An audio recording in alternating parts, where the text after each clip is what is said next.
Buenas tardes, bienvenidos. Estamos en el conversatorio con los periodistas Ángel Vargas del periódico La Jornada, Luis Carlos Sánchez del periódico El Heraldo. Y bueno, agradecemos a la Feria Internacional del Libro de Antropología e Historia en su edición número 31, a la Casa de los Monos y Monitos. Y pues bueno, iniciamos con este conversatorio esperando que sea de su agrado. Bienvenido seas, Ángel. ¿Qué nos podrías comentar con respecto a esta forma que estás observando o la manera en que estás trabajando actualmente a la distancia, en la vida digital o a través de las redes sociales? ¿Y cómo ves que este mundo de la antropología se esté insertando dentro de ella? Muy bien, muchas gracias por la invitación, Mario, mi querido Luis Carlos, al público que nos observa. Realmente esto de la incursión del periodismo en el mundo digital no es algo nuevo. Ya tiene tiempo desde que estamos en el desarrollo de las redes sociales, de las plataformas digitales. Se ha ido empleando como herramienta. Sin embargo, a partir de la irrupción de la pandemia por COVID-19, pues se ha vuelto la única ventana o una de las principales ventanas que se tienen en el mundo, no solo del periodismo, sino también pues en el mundo laboral, en la dinámica del mundo contemporáneo.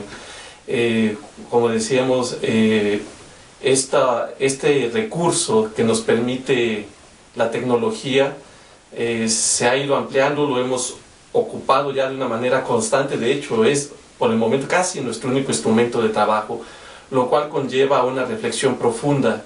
Realmente cuáles son los alcances, cuáles son los limitantes, cuáles son los peligros a los que nos acarrea este medio, porque finalmente el periodismo, o por lo menos la manera tradicional en que se ejercía el periodismo, es que el profesional de este ámbito tenía que constatar los hechos, los decires. Era un contacto presencial, ¿no? En la mayoría de los casos, porque no hay que olvidar que el periodismo también recurre a las fuentes documentales, a las referencias de otra índole, pero sobre todo en el trabajo del periodismo en general y en el de la cultura en particular, es el hecho presencial.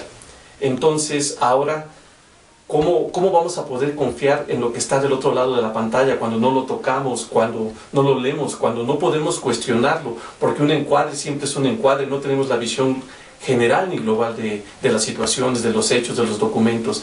Tenemos que creer en la pantalla como antes la gente creía en la televisión. Entonces, como periodistas, pues estamos aún más maniatados, más limitados para poder desarrollar nuestro trabajo. Si lo enfocamos en el caso específico de la dinámica de la antropología o la arqueología, que es uno de los temas que nos tiene aquí reunidos, pues ocurre lo mismo. ¿Cómo vamos a poder atestiguar, por ejemplo, un nuevo hallazgo en el terreno arqueológico? ¿Con que nos lo presente la cámara? ¿Con que sean simplemente instantáneas de algo? Que en donde nos pongan también dirigido al especialista en turno, a los investigadores. Ya todo va a estar con una lectura predeterminada en donde el papel del periodista quizá se va a reducir al término de meramente un vocero de la información, sin que tenga esa capacidad de interactuar, de cuestionar, de criticar, o en su caso ampliar el hecho que trata de referir. Eso es lo que podría decir grandes rasgos. Pues sí, creo que hay que aprender nuevos lenguajes, según entiendo, aunque bueno, algunos, como es el caso tuyo Luis Carlos, estás siempre explorando y conoces el mundo un poco del lenguaje digital, según he visto un poco en tu trayectoria, pero sí es aprender de nuevo, o cómo es esta conversación que de repente tú puedes establecer con el escritor, con incluso los mismos periodistas o con algún artista. A través de este medio digital, como bien ya lo dice Ángel, estamos tan acostumbrados al contacto visual, físico, que ahora esto nos cambia un poco. Sin embargo, creo que la inteligencia creativa del ser humano siempre va a encontrar por dónde irse, ¿no? Buenas tardes también, con mucho gusto por estar aquí con mi querido Ángel, contigo Mario, con la gente de la feria. Pues sí, efectivamente, como dice mi querido Ángel, pues tenemos mucho tiempo ya utilizando estos recursos tecnológicos, pero yo sí creo que de repente también nos ha agarrado un poco mal parados, en el sentido de que si bien estaban ahí estos recursos, de repente no eran tan cotidianos como ahora los tenemos que utilizar, ¿no?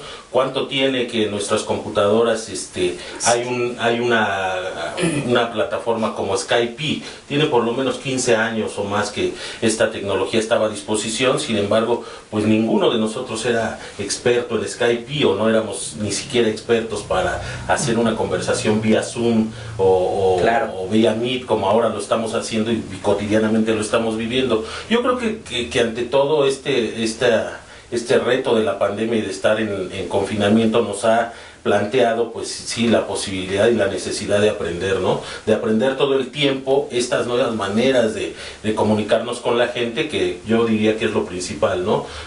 Más allá del trabajo que pudiéramos nosotros o tengamos que hacer, lo principal es de qué manera se ve reflejado hacia afuera, ¿no? Y creo que también en el sentido de los arqueólogos, de los antropólogos, de los artistas, pues ellos también han tenido que recurrir a los aprendizajes que estas nuevas plataformas pues plantean, ¿no? El caso, por ejemplo, yo he visto muy activo últimamente al arqueólogo Leonardo López Luján, ¿no? Que si bien ya era un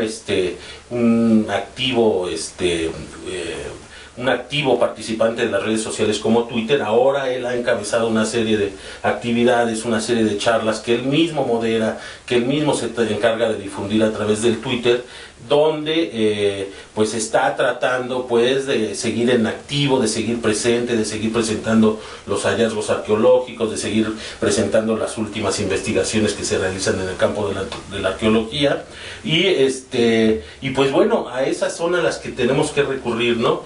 Como bien plantea Ángel, pues está el tema de la distancia, ¿no? ¿Qué tanto puede ser sometido a la veracidad, algo que está mediado por una pantalla, algo que está mediado por la distancia? Sin embargo, creo que ahí tendremos que apelar un poco o bastante a la credibilidad que pueda irse forjando, o que ya exista como antecedente, ¿no? O sea, nadie dudaría, o nadie puede dudar ahorita del prestigio del arqueólogo Leonardo López Luján. Claro. Creo que eso por sí mismo ya le da una validez a lo que pueda decirnos. Sin embargo, pues sí, podría estar el engaño de la toma, ¿no? La toma, porque cuántas veces no hemos visto que se dan imágenes de una inundación, por ejemplo, y solamente está captado un pedacito, ¿no? Entonces, quizás dimensionar las cosas a través de la pantalla no sea tan efectivo como verlas en viva voz, pero bueno, yo sí creo que tenemos que seguir aprendiendo para encontrar, digamos, recursos que nos permitan ganar. Pues aquí continuamos platicando, conversando con Luis Carlos Sánchez, con Ángel Vargas. Sí, es muy importante, desde luego, el tener una vista periférica y el de poder observar de una manera un poco más amplia la vida cultural, no solo en México, sino en el mundo. Y también muy de acuerdo cómo se puede ir acotando con ciertas tomas o con ciertos close-ups en el video, o cómo ahora esta dinámica de las conversaciones, las conferencias a la distancia con plataformas nuevas que ya de alguna manera se vienen utilizando un poco más constantemente y que existían, como dice Luis Carlos, hace 15 años. Sin embargo, pues como que no le dábamos el interés que en realidad tenía y nos hubiera permitido, yo creo, que arribar de otra manera, ¿no? No las necesitábamos, ¿no? También. No las necesitábamos, sí. Sí, pero bueno, continuamos justamente conversando en este tema que es los periodistas de a pie, los periodistas del medio cultural y esta vida digital actualmente en el periodismo. La poesía tiene algo muy importante dentro de tu vida cotidiana, Ángel. Los que hemos tenido la oportunidad de leer un poco la poesía, observamos que tu vida cotidiana está referenciada por mucho de tu actividad productiva, digamos, en el sentido profesional, y esa observación justamente la viertes en ello. Ahora te hablaba Luis Carlos de cómo poder tener en cuenta esa reputación profesional que yo creo que en el caso de los arqueólogos o de los antropólogos, pues la sustentan con sus trabajos, ¿no? Igual los artistas la sustentan con sus trabajos, y ustedes lo sustentan justamente con que los diarios estén publicando lo que corresponde. Sin embargo, tú, ¿qué posibilidad ves que ahora tendrías, no solamente a la distancia, también con las entrevistas vía telefónica, pero la empatía, el ser, la comunicación del ser, de la mirada profunda, ¿cómo la observas? Pues realmente no hay nada que supla la experiencia en vivo. Lo dicen, lo sabemos, lo hemos experimentado. Pues a lo largo de la historia se han buscado mecanismos para acercarnos, ¿no? Quizá desde la invención primero, bueno, el descubrimiento del fuego que acercó a las personas con las historias, después la invención de la rueda que acercó una comunidad con otra comunidad, y así que ahora hasta hemos llegado bueno, no fue la invención y el descubrimiento de las ondas hertzianas que permiten la transmisión de datos, etc. Y considero que sí, no hay nada, y coincido que no hay nada como la experiencia en vivo, porque permite una especie de conexión humana, intelectual, física, muy epidérmica, muy orgánica. Ahora, cosa que con los medios de comunicación, desde lo que es el teléfono, o antes las cartas, ¿no? Siempre estaba, de por medio queda una especie de vacío en el lenguaje. Si de por sí entre las personas cuando nos comunicamos no hay una, valga la redundancia, no hay una comunicación tal cual, tan directa, porque nuestros conceptos no son los mismos, nuestros bagajes no son los mismos, y lo que nos permite la comunicación en persona es lo que llaman el metalenguaje, los gestos, la entonación, la voz, cosa que no nos permiten los medios, ni siquiera los medios digitales. El video no permite esta comunicación tan estrecha. De hecho, en lo que ha sido esta experiencia de los últimos meses en mi actividad laboral, yo termino en realidad rendido, fatigado después de realizar una entrevista o hacer el seguimiento de algún acto cultural, como los famosos Zoom colectivos, en donde varias personas pueden estar presentando un libro, teniendo una ponencia, y no sé por qué realmente este cansancio donde uno se siente como saturado, atiborrado, embotado, y finalmente pues dice uno, queda atrás entre la pantalla, esta deshumanización un poco, ¿no? Nos acerca. He estado en diferentes partes del mundo gracias ahora a en tiempo real, sí, gracias, claro, a esta comunicación, pero también me ha faltado algo, y yo creo que es la experiencia del humano. Sin duda esto ya llegó, ya se quedó, nos viene a revolucionar, a buscar nuevas maneras de proceder, de trabajar, va a desarrollar otras aptitudes y actitudes como humanos y como profesionales. Y en el caso del periodismo yo creo que nos tenemos que adaptar porque no hay vuelta de hoja. Tenemos que sacarle el mejor de los provechos y ver cómo vamos en lo que viene, como en todos los ámbitos, cómo es que vamos a tener que operar, ¿no? Y reitero, sacar lo mejor para nuestra actividad profesional y humana. No quisiera extenderlo porque hablé mucho. Siempre muy interesante hablar justamente sobre ese tema de la vida presencial, o de la vida en amistad, en fraternidad, y yo creo que esto justamente, pues bueno, nos viene a cambiar un poco. ¿Tú cómo ves, Luis Carlos? De alguna manera, bueno, están los cambios como fue la máquina de escribir, como ha sido el correo electrónico, como ha sido el WhatsApp, ¿no? O ahora el Zoom y los Meets, ¿no? Tú, a la distancia, ahorita en estos meses, ¿no? ¿Qué nos podrías contar como una experiencia en ese sentido? Yo creo que este es un recurso que bien pues en este momento nos está ayudando mucho, pero yo no creo que sea tampoco tan importante como sucedieron algunos otros recursos, como el teléfono, o como el mismo WhatsApp, que cambió la manera, ¿no? Yo sí creo que al final subsistirá, por supuesto, lo presencial. Ahorita es una situación, digamos que diferente, que nos está obligando a... Pero al final yo sí creo que una vez que podamos estar nuevamente juntos, nuevamente reunidos en un foro donde quepan 200 personas, pues regresaremos a esa presencia, ¿no? Y quedará como un recurso, pues, alternativo en algunos casos, a que la distancia nos la corta.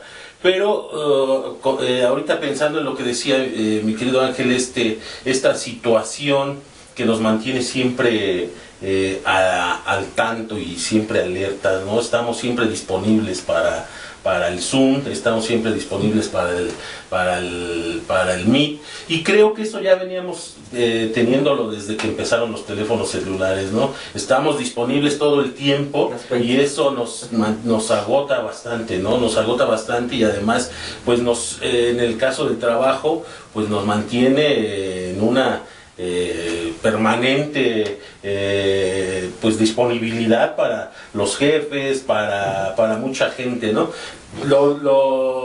Otra vez regresando al tema de la arqueología, he podido platicar con un par de arqueólogos que sin ningún problema te pasan su teléfono y te dicen cuando les preguntas cuándo les hablo, pues en este momento no estoy en mi casa, y pues la disponibilidad que nos ha permitido la tecnología y también este confinamiento, pues de estar en casa, ¿no? Yo la verdad sí no creo que porque esta tecnología ya existía, ¿no? No creo que este sea el momento del quiebre. Una serie de restricciones, estamos en medio de temores en donde ya va a ser más difícil trasladarnos, más difícil congregarnos, porque vamos a estar supeditados a una cierta normatividad muy férrea. Entonces esto va a ser aprovechado, incluso como, no quiero verme dentro de la teoría conspiracionista, pero como un mecanismo de control por parte de estados, de autoridades o no sé, de instituciones. Yo sí veo que esto viene a marcar un hito. Ojalá esté equivocado, pero sí viene a marcar un hito en donde nos van a restringir un poco nuestras libertades, nuestra salida al mundo un poco, y nuestro derecho a la congregación humana. Quizá estoy equivocado, pero sí lo veo así. Quizá he visto demasiadas películas. Pues bueno, agradecemos mucho la atención del público que amablemente nos proporcionó, nos regaló su tiempo para estar en este conversatorio con los periodistas de a pie, periodistas del medio cultural, Luis Carlos Sánchez, Ángel Vargas, su servidor Mario Córdoba. Agradecemos a la Feria Internacional del Libro de Antropología e Historia en su edición número 31 y a la Casa de los Monos y Monitos por habernos invitado a este conversatorio. Gracias. Muchas gracias. Muchas gracias. Instituto Nacional de Antropología e Historia. Secretaría de Cultura. Gobierno de México.